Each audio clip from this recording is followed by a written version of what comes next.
fantasy short stories. Vox Nihili, Vox Dei by Mike Morgan. Hovering 10 meters above the blood-soaked sands of the amphitheater, Gideon examined each of the bodies in turn. 1,000 dead humans, and not one of them what he needed. Disappointed, he confided, "I don't even remember why I lashed out at him, that first one. Wanted him to go away, I think. Never intended to take his life." Off to one side and 10 meters below, the chief executioner shuddered with fear, averting his eyes from Gideon's floating form. Gideon could see his thoughts, sense the wisp of confusion amid the terror. Why is he telling me this? The answer was obvious. Because he felt like it. It was true, though. Gideon had murdered his first deity by accident.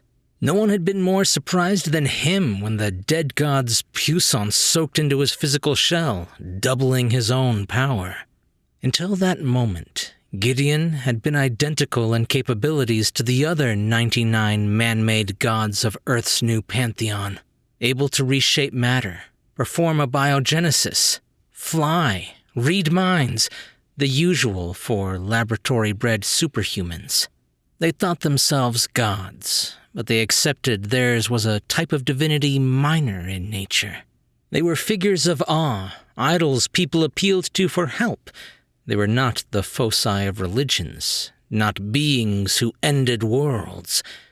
No, that came later, for Gideon anyway. In fact, back then, humans had thought themselves lords of creation. They knew better than that now. There was only one true God of everything, and his patience was wearing thin. "Oh well, what's done is done," he reflected. Then he ordered the chief executioner to bring out the next batch. The Pantheon would not succeed in hiding from him.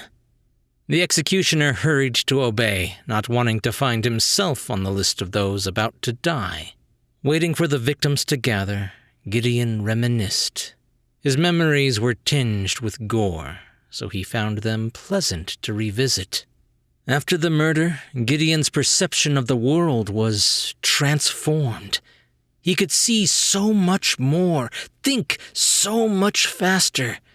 The other gods tried to reason with him, attempted to control him with logic, and when that failed, guilt. "We were made to protect the humans," they said. "Our purpose is love, not violence. Don't you want to be your best self?" He did. So he killed the Pantheon's messengers and absorbed their energies. With that act, he became something the others could not hope to withstand, not even by combining their forces. He had achieved a magnitude of consciousness and destructive force that was beyond them. Mirroring the altered state of his mind, his body changed as well, his golden armor becoming part of his skin, his hair transmuting into undying fire. Those bodily changes continued with each deicide. In this, his latest mutations, he'd shed the final vestiges of ordinary matter. The shining plates of his exterior now a sculpted mass of hyper-dense quantum foam lattices threaded with magnetic shields, a body as inviolable as it was exquisite. He returned his attention to the amphitheater. Another group of 1,000 humans cowered beneath him. The mightiest of all Earth's homespun deities addressed the close-packed mass of starving, filth-spattered humanity in a voice that carried for miles. "You know why you're here, and you know what I'm going to say. The 14 survivors will be found." 13? Thought the chief executioner, clear as could be. Gideon looked at him askance. "Oh, yes, we found Edmund the day before yesterday. Thank you." He turned back to the crowd. "The 13 survivors will be found. They cannot hope to elude me. I will go through every member of the human race, one by one, until I locate and eliminate the last of the Pantheon. You've seen how effective this has been. I've already found 86, and all it took was some organization, determination, and the depopulation of Europe and South America. Behind them, Gideon knew, glowered the charnel mountain. It had started as a pile, then a small rise, later a hill. The corpses kept piling up. The accumulation of bodies was now visible from space. All this because the Pantheon refused to give themselves up willingly when they had the chance. Now they cannot, even if they wanted to. His captive audience knew the story. Gideon's 13 remaining peers were convinced they were human due to the memory-suppressing implants they'd inserted into their own brains. Hiding that way, their thoughts could not betray them. They didn't remember they harbored greatness. Nor could he simply scan for the physical forms of gods, because they'd also transfigured their flesh to pass as mortal, the better to blend in. They thought they'd outwitted him, that all they needed to do was hide while his new one transcendence drove him to self-destruction. The implants had timers. They would wound down to 0 after years or decades or however long they'd set. The Pantheon would be reclothed in glory. The smug gits. But Gideon was not so easily stymied. The solution was obvious. Remove the upper part of the human being's head. Yes, untold millions died for every god he uncovered. Still, the needles in the haystack were found. With the implants removed, the gods in hiding reverted to their true natures, and he could consume their essences. So, I make you the same offer I extend to every group of victims. Confide to me who among you have amnesia. It is those who cannot remember who are most likely to be Pantheon members in deep cover. I give you 60 seconds to consider my generous offer. Gideon sensed another nuclear warhead closing on his location and swatted it into oblivion with the tiniest flick of his mind. The human resistance to his plan was persistent. Futile, but persistent. The throngs of prisoners parted, leaving a single figure standing in isolation. A voice carried up on the wind. "She doesn't know her name!" He glided toward her, reaching out his hands in preparation. "Look, I don't remember if I'm a god. Let's assume you're right and I am," the woman gabbled. "You want epiphany. This isn't the way. No matter how powerful you become, you won't find salvation in the barren chambers of your own mind." Irritated, Gideon sliced off the top of her skull. Yes, there was an implant glittering in the butcher shop ruins of her flesh. He extracted the wretched, postage-stamp-sized machine, waited for her form to transform, and ingested her iridescent energies. Then he slaughtered the rest of the group anyway. Come now, why so surprised? It's mathematically possible there was a second god among your number. I had to be sure. The corpses were not good conversationalists. He turned his gaze upon his chief executioner. Bring out the next group, and be quick about it. Oh, and do try not to slip on the blood this time. Staring down upon the ruined surface of the globe, at the lakes of fire and blood and the mountain ranges of bone and broken metal, Gideon considered whether he was the villain in the story of humanity's history. Red and terrible reflections from the lifeless, scorched planet danced in the irises of his immaculate eyes, and he thought, No, of course not. I am their salvation. The destruction of Earth was the humans' fault.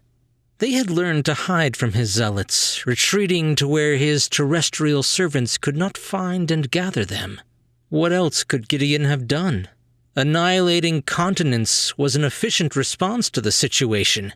Whether destroyed individually or through nation-consuming infernos, the amnesiac gods were discovered all the same. None had eluded him. The ineffable strength of 100 gods sang in his frame.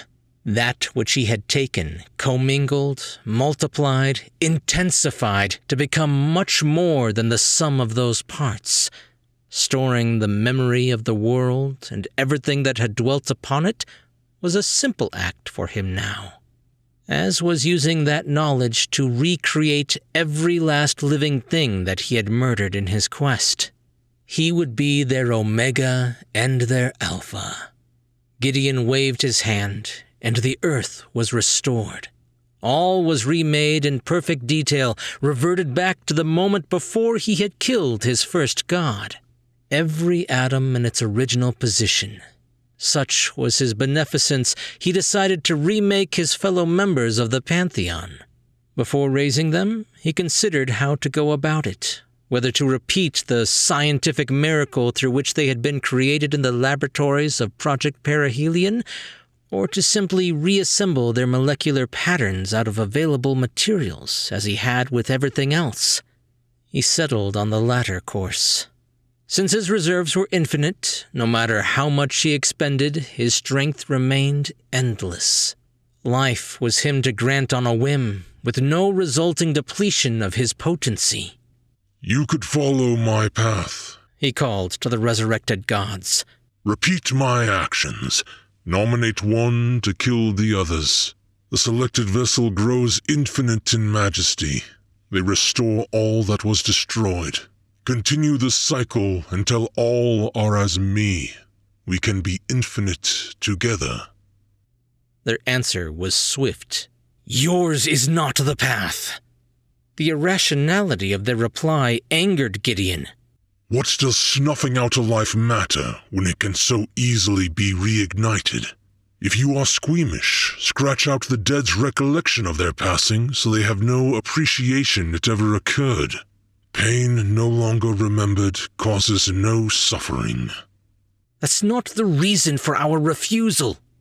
Cowardice is your reason. He felt contempt for their stunted luminescence. In that instant, a sound caught at the edge of his burning mind. He heard a distant tangle of meaning, garbled, unintelligible, yet suffused with life and limitless import. Not a wavelength traveling through air, but rather a burst of thought that Gideon could never have sensed before achieving near omniscience. It transfixed Gideon's soul. With no further thought for a world or people that were beneath him, he accelerated into the heavens on wings of light. He had to know whose voice he'd heard and where it had come from. It had been the merest hint of perfection, yet that momentary fragment was more than enough to bewitch him utterly. Gideon dove through the empty wastes of the void, searching. His mind stretched before his physical shell, feeling the thoughts of countless intelligent species living in worlds along the Orion arm of the galaxy. There were the Zim, with their strange, scratchy concepts and endless terror. Beyond them, curious Hyphlum and their incessant chattering. Here were the Phylactians and their bodies of bubbling lava. Hundreds of worlds turned beneath Gideon's regard. He witnessed herds of creatures with 5 legs, talented blobs of slime, and tentacles who existed to cure disease. Clans of crab-like beings who grew edible fungi on their own shells. Forests of giant razor clams sprouting under a rain of molten glass. He saw life everywhere he looked. The galaxy teemed with it, and yet nowhere did he find a trace of the intelligence he had glimpsed. Frustrated, Gideon looked further afield, extending the scope of his vision to encompass half the Milky Way. It was a feat he had not attempted before. Finding himself fully capable of it, he felt a sharp prickling of exhilaration and pride. Millions of planetary systems swam into focus. He was instantly aware of servant species traveling impossible distances between the galaxy's arms, intent on the business of their masters. Who were these stern overseers? Was there an order to life in the cosmos he had been unable to perceive thus far? Gideon tracked the course of a vessel crewed by exquisitely crafted geometric shapes determining its point of origin. There lay a deliberate fold in space, and behind that stood an entity with a mind of singular purpose and ferocity. "No," came the response. "this universe is ours. Interfere and die." Gideon snatched away the edge of his intellect. There were, it seemed, things in the infinite that could sense his thoughts as adeptly as he could sense theirs. Very well, whatever those intellects were, they could keep their secrets. Gideon was not in search of them, not this day. He kept on with his hunt, growing certain he needed to change the way in which he was examining space and time. The fragment of perfect mind he had felt, it had not come from so far. Gideon must have swept past its source in his haste. Withdrawing to the light years he had vaulted across so impulsively, he reduced the scope of his sight, delving into the fabric of reality in more detail. There he saw the passage of matter and, yes, even people between realities. Perhaps that was the solution. The sound had slipped away into another version of history, to a reality parallel to Gideon's own. That would certainly explain why he had not located it. Swiftly he scoured these alternative worlds, following the complex paths of interdimensional visitors he'd noticed. They were manipulators, he realized, experts in subversion. They had thousands of representatives, legates, on Earths without number, each agent forcing the ruler of an empire to sign a pact, a treaty that extended their reach ever further along the sidereal chain. "Pax," they said in greeting and self-congratulation. "You are part of us now. How fortunate you are. We will take such good care of you." They were intent on removing every trace of freedom from the worlds they subsumed, all the better to save the people who dwelled upon them. And that was the thing. The worlds they conquered were by every objective standard made more perfect. The peoples freed from poverty, hunger, disease. All the Pax required was compliance. "Do as you're told, and heaven on earth shall be yours," they said. Confronted by their works, Gideon felt a chill creep over him. He remembered issuing his own demands for obedience.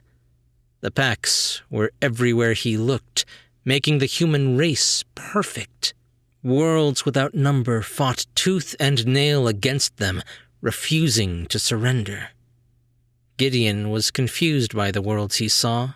Some were Roman, others Byzantine. More were stranger besides. They were not worlds whose empires had endured for long after their prescribed falls.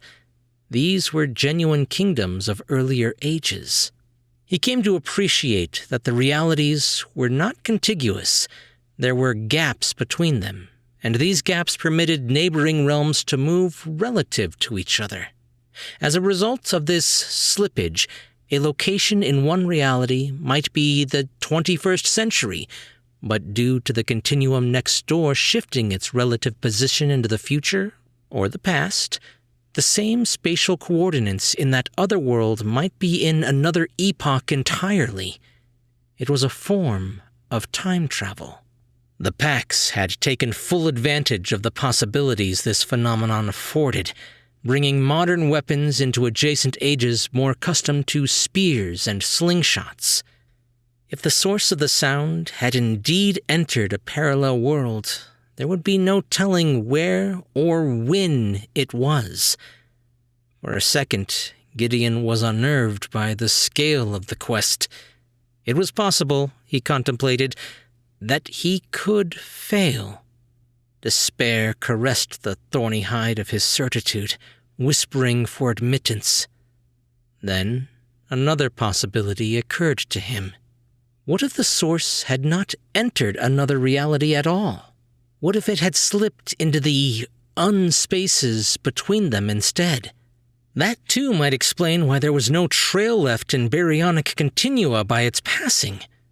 Feeling more certain by the moment, Gideon rose out of humdrum existence, ignoring the spread of the packs, rising ever faster into the blank void of perpetual whiteness where no matter or energy could exist. The wasteland between realities was not as Gideon had expected. For a start, it did possess substance. The roiling cloud banks of purple and churning streams of free-floating black liquid were not constructed out of the matter he was familiar with. Nonetheless, they were formed of something, a new menagerie of subatomic particles, unknown to human science. Perspective was unreliable in this over-realm, yet it seemed to Gideon that far below he spied the whirling spherical forms of realities. So many realities, each quivering as they spun, cocooned with thin membranes stained the colors of opaque glass marbles. In this place that was both less and more real than anything he'd experienced before, he felt far from omniscient. Catching Gideon by surprise, the sound came to him again, just for a moment, if this non-place could be said to have measurements of time. There was no doubt, it was louder. The source must be close at hand. Rededicated to his cause, even more enraptured than before, Gideon hurled himself in the direction he thought the frequencies had originated. He burst through a thick band of unliquid coated in robes of dark slime. Onward he dove. The sound had been a voice, he was sure, and such a voice! It was the utterance of the divine. He had heard it in equal parts with his mind and with his body, every fiber of his being resonating with its raw fire. It could only emanate from something that comprehended the deepest mysteries of the eternal. He had to confront the source of that knowledge. He had to seize the wisdom for himself. For inconceivable gulfs of non-time, he flew in pursuit. At intervals, he heard the sound anew. Always it seemed close, yet he could never pinpoint its exact direction. He flew one way, and the next sound appeared to come from his left. He altered course accordingly, and the next occurrence emitted from behind. It struck Gideon he was being toyed with. Eventually, he decided to set a straight trajectory rather than constantly changing direction. He would decide his own course, not lunge at every clue. This made no difference. Still, he heard the bursts of thought sound. He increased his speed, pushing ahead with rage. Tearing indigo walls of cloud asunder, he saw more of the whirling globes, the realities that looked so much like opaque glass marbles. As he closed on them, Gideon soaked in the hues of their membranous sheaths, the whorls and lines of color. They were familiar. He slowed. These were the same spheres he'd seen when entering the Overrealm. There was only one explanation. He had circumnavigated this domain, arriving back where he had departed. A scream built in his throat until it could not be contained. He howled the bitter truth. There's no one else here. The energy of his shriek rippled forth, echoing through the curved geometry of the closed environment, reverberating to and fro at weird angles. He saw it reach the nearest sphere and enter into it and through it and out into another, passing from one time to another, vibrating from one era to the next and into the past where he would hear its distorted remnant and come in search of it and, at long last, create it. He had mesmerized himself with the sound of his own voice. Only now did he recognize it and understand how meaningless a noise it was. Gideon saw the god coming, clad in golden armor with hair fashioned from flames eternal. It was Gideon from another reality where he had made similar choices and embarked on some doomed quest. There were a lot of realities. There must be a lot of Gideons who'd murdered their ways to godhood. Countless Gideons who'd sensed the faint echo of his summoning scream. If they were as ruthless as he, they wouldn't stop to listen to reason. And they would arrive within moments, not far behind this first one. He could, perhaps, repel one or two of them. He could not withstand them all. Gideon, it seemed, was fated to kill Gideon, becoming ever more powerful, forever seeking transformation. They would never attain the epiphany they desired.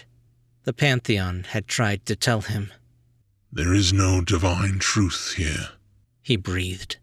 There can be no revelation when all you hear is the echo of your own voice. In a way, it was funny. What else could have enraptured him so totally? Oh well, he remarked. What's done is done. Gideon summoned a sword wrought from solidified nothingness and girded himself for battle. In a universe of infinite paths, it was the last one he'd left open to himself.